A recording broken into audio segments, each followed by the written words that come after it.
નમસ્કાર, આપ જોઈ રહ્યા છો નેશન પ્લસ ન્યૂઝ. હું છું આપની સાથે હેતલ ભગત. પ્રથમ જ્યોતિર્લિંગ સોમનાથ સાનિધ્યે આજે મહાશિવરાત્રીના પાવન અવસરે વહેલી સવારથી જ ભક્તોનું ઘોડાપૂર ઉમટી પડ્યું છે.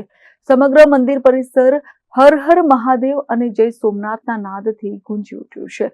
ગુજરાતના ગૃહમંત્રી હર્ષ સંઘવી તેમજ પૂર્વ મુખ્યમંત્રી વિજય રૂપાણીએ પરિવાર સાથે સોમનાથ મહાદેવના દર્શન કરી ધન્યતા અનુભવી છે. મહાશિવરાત્રીના પાવન પર્વ પર પ્રથમ જ્યોતિર્લિંગ સોમનાથ મહાદેવના કપાટ વહેલી સવારે 4 વાગે ભક્તો માટે ખોલવામાં આવ્યા હતા. મંદિરના દ્વાર ખુલતાની સાથે જ ભક્તોનું ઘોડાપૂર સોમનાથ મહાદેવના મંદિરમાં ઉમટી પડ્યું હતું અને સમગ્ર મંદિર પરિસર જય સોમનાથ હર હર મહાદેવના નાદથી ગુંજી ઉઠ્યું હતું. મહાદેવની પ્રાતઃ પૂજા કરી વિશ્વ કલ્યાણની પ્રાર્થના કરવામાં આવી તેમજ વિશેષ શૃંગાર પણ કરવામાં આવ્યો. આ સિવાય સમગ્ર દિવસ દરમિયાન અલગ અલગ પૂજા અર્ચના કરવામાં આવશે તેમજ મંદિર દર્શનાર્થીઓ માટે સતત 42 કલાક સુધી ખુલ્લું રહેશે. સ્પેશિયલી દર્શન કરવા માટે આવી છું. શિવરાત્રી છે, શિવરાત્રી છે આજે બહુ પવિત્ર દિવસ છે, જે ભારતનો સૌથી પ્રાચીન અને બધા મંદિરોમાં પ્રથમ માનવામાં આવે છે. જે શિવના 12 જ્યોતિર્લિંગમાં છે એમાં પ્રથમ નંબર આપવામાં આવ્યો છે. સો આજનો દિવસ બહુ જ પવિત્ર છે. એ જ કે માંગવાનું તો છે નહીં, બટ હા એનું કામ અમે વધારે કરી શકીએ એવી જ પ્રાર્થના કરી છે.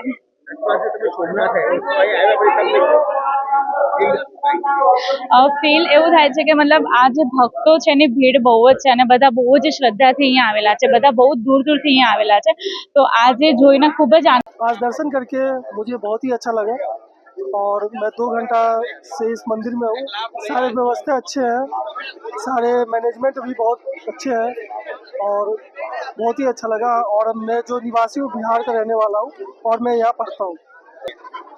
मैं अपने परिवार के लिए और अपने स्ट्रेंथ के लिए भगवान से मांगा हूँ और आगे तरक्की करूँ, लाइफ में आगे जाऊँ, उसके लिए भी भगवान से प्रे किया हूँ. और मेरे पापा कैंसर से पीड़ित है अभी, तो उनके लिए मैंने भगवान से विशेष मांगा है. અલગ અલગ રાજ્યોમાંથી પણ વહેલી સવારથી જ ભક્તો આરતીનો લાભ લેવા માટે ઉમટી પડ્યા હતા.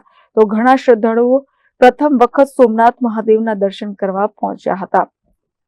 ત્યારે ખાસ મહાશિવરાત્રીના દિવસે દર્શન કરી ધન્યતા અનુભવી અને પોતાને નસીબદાર ગણાવતા જોવા મળ્યા હતા. આ સિવાય ગુજરાતના ગૃહ રાજ્યમંત્રી હર્ષ સંઘવી તેમજ પૂર્વ મુખ્યમંત્રી વિજય રૂપાણી પણ સોમનાથ મહાદેવના દર્શન કરવા પહોંચ્યા હતા. ત્યારે વિજય રૂપાણીએ પરિવાર સાથે દાદાના દર્શન કરી વિશ્વ કલ્યાણની પ્રાર્થના કરી હતી. તો હર્ષ સંઘવીએ પણ રાજ્યના નાગરિકોની સુખાકારી માટે પ્રાર્થના કરી હતી. શિવરાત્રીનો પવિત્ર દિવસ છે આજે. દેશભરમાં સનાતન ધર્મ અને એની ખૂબ કુંભને કારણે લોકોમાં ખૂબ ઉત્સાહ પણ છે. આપણી હિન્દુ ધર્મ, પ્રાચીન સંસ્કૃતિ અને મહાશિવરાત્રિ પણ આ વખતે લોકો ખૂબ ઉત્સાહથી મનાવી રહ્યા છે, શ્રદ્ધાથી મનાવી રહ્યા છે. અને આપણે ત્યાં મહાશિવરાત્રિ એટલે ગુજરાતમાં સોમનાથમાં મહાપૂજા અને ભવનાથમાં જે આપણે રાત્રે ત્યાં સરઘસ નીકળે છે અને પછી દામોદર કુંડમાં સ્નાન થાય છે. આનું વર્ષોથી મહત્વ છે. અને સાથે સાથે શિવરાત્રિની પરિક્રમા ગિરનારની એનું પણ બહુ મોટું મહત્વ છે. એટલે એનો પણ ઉત્સાહપૂર્વક ઉજવણી કરવામાં આવી છે. કુંભને કારણે વાતાવરણ ખૂબ બન્યું છે. એટલે આજે પણ ખૂબ ભાવિકો, શ્રદ્ધાળુઓ અહીંયા દર્શન કરવા આવ્યા છે. દર વખતે અમે લોકો પણ મહાશિવરાત્રિમાં ધજા ચડાવવા અને પૂજા કરવા માટે આવીએ છીએ. આજે ભગવાન શંકરની પૂજા કરીને, મહાદેવની પૂજા કરી અને બધાનું કલ્યાણ કરે અને ભારત વિકસિત રાષ્ટ્ર તરીકે આગળ વધે એવી પ્રાર્થના કરવાના છે. ગુજરાતના સૌ નાગરિકોને શિવરાત્રિની ખૂબ ખૂબ શુભકામનાઓ. આજે સોમનાથ દાદાના દર્શન કરી રાજ્યના સૌ નાગરિકોની સુખાકારી, શાંતિ, સલામતી બની રહે તેવી પ્રાર્થના કરી પૂજા અર્ચના કરવાનો અવસર મળ્યો.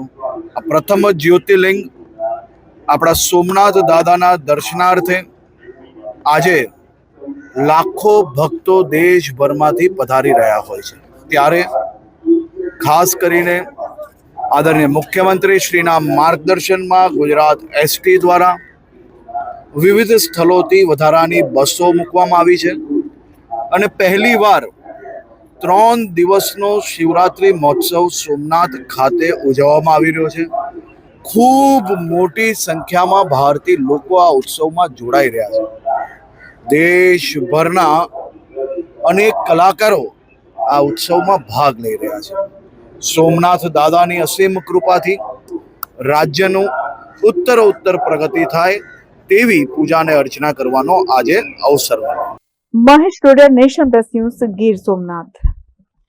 સમાચારોના સતત અપડેટ મેળવવા માટે અમારી નેશન પ્લસ ન્યૂઝની યુટ્યુબ ચેનલને સબસ્ક્રાઇબ કરો, બેલ આઇકન દબાવો અને જોડાયેલા રહો ફેસબુક, ઇન્સ્ટાગ્રામ અને ટ્વિટર પર.